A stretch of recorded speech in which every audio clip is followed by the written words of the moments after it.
Bohra community के अफराद दुनिया में जहाँ कहीं बसते हैं, ख्वाह एक छोटे गांव में 10 अफराद ही क्यों ना हो, उनके लिए लंगर का इंतज़ाम किया जाता है। पूरी दुनिया में तमाम 10 दिन एक ही टाइप का मेन्यू होता है, एक ही किस्म का खाना पकता है और इसमें कम्युनिटी के अमीर गरीब सब इसी तरह फर्शी नशिस्त होती है। इसमें बैठ के एक थाल जो आप देख रहे हैं इसमें 8 अफराद बैठते हैं।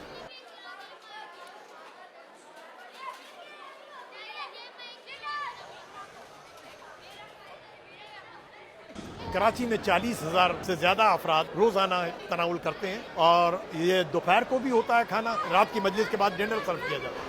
इमाम हुसैन की न्याज सदियों से हमारी रिवायत रही है कि मुहर्रम के अय्याम में 12 मुहर्रम तक इमाम हुसैन अलैहिस्सलाम के इसका एहतमाम किया जाता है।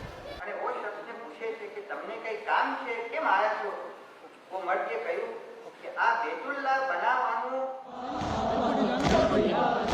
इन दिनों में इमाम हुसैन अलैहिस्सलाम की शहादत और पंजतन की शहादत का जिक्र तो होता ही है रोज़ाना, लेकिन अपने बच्चों के साथ हमारा क्या रवैया होना चाहिए, जो मौजूदा हालात हैं उसके बारे में ज़रूर आगाही करते हैं कि हमें ज़िंदगी किस तरह से गुजारनी चाहिए।